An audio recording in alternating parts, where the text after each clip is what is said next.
Today we're going to talk about the catfish. No, I'm just joking. Um, I want to do two things today. This is the second oldest trick in our book, which is to strengthen the corners. Because about 100 years ago we were playing old wood instruments, which do that. Were very resistant, so you had to be really tight here in the corners to get a sound out of them. And then we switched to metal instruments, which were much freer blowing, so you could loosen up here.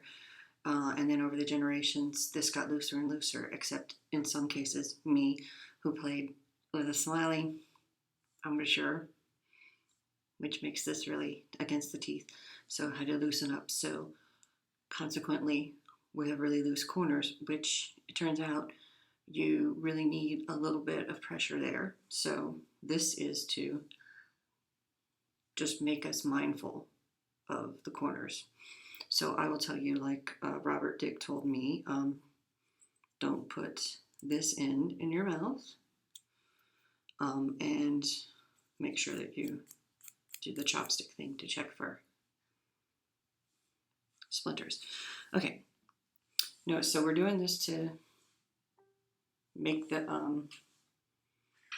make ourselves more aware of the corners. Now, of course, I'm going to be different. Typically, people play parallel, trying to find parallel. But I have a teardrop. I don't know if you can see it. That's probably where you can see it. So I play to the left, where I can get a nice round hole.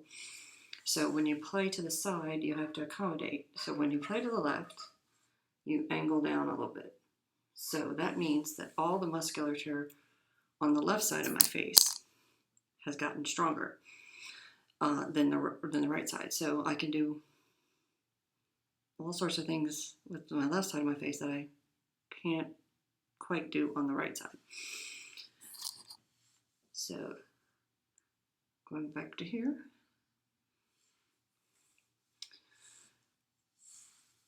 So now what we're actually going to play is working on multiphonics. Multiphonics, playing two tones at the same time.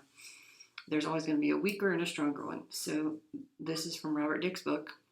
So this is the lower one. It's kind of a B, but really high. I'm sorry, really low. And without changing the air, just using your lips.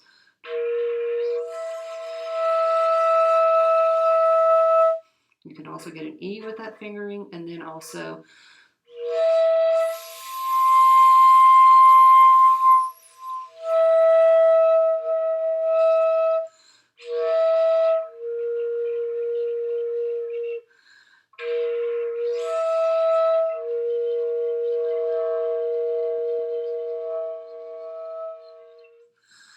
so that is really hard to do. It's like, it's not something that you can just sit and repeat over and over and over and over and over again. And it eventually, it will come, but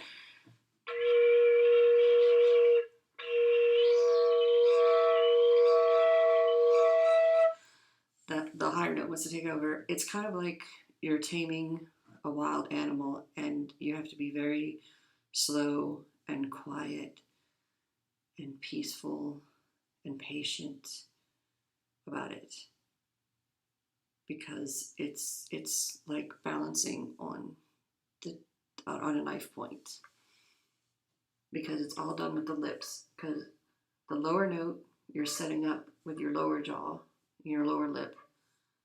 The upper note you're setting up with your upper lip, but you're not changing the air.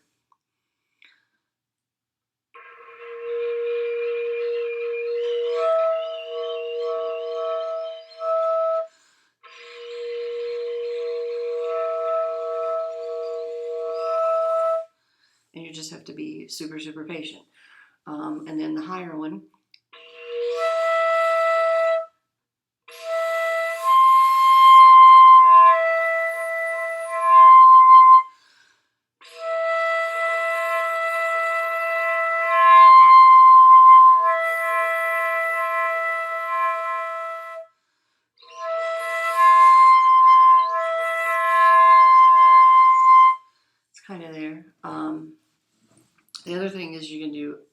octave multiphonics. Ooh, ah,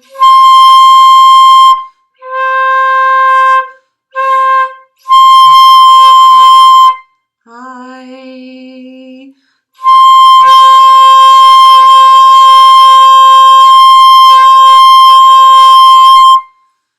Now, why do all this craziness?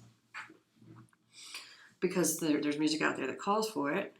But if you're training all of these muscles in different ways, like the best thing I can think of is like doing compound lifts and stuff like that. And and all the the eccentric training that in fitness,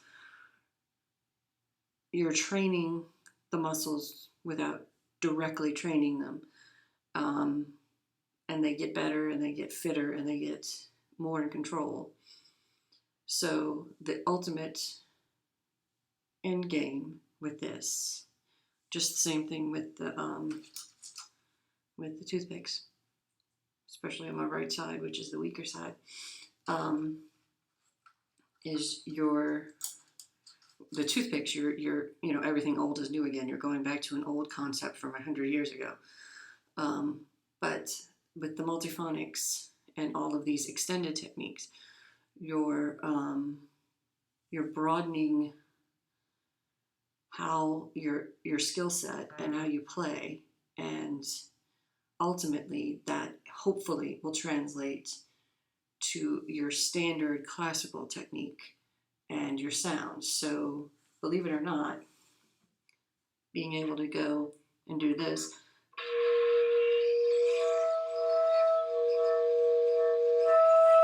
will translate into a better performance of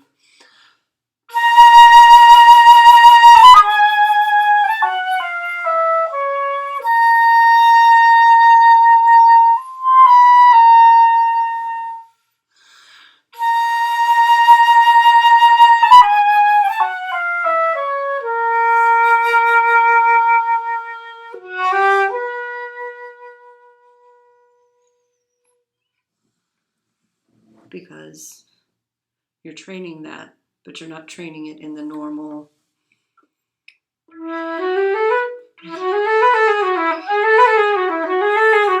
the normal exercise way, or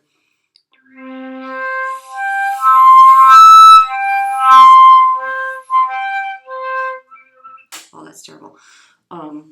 You're doing something different, so you're making the muscles have to think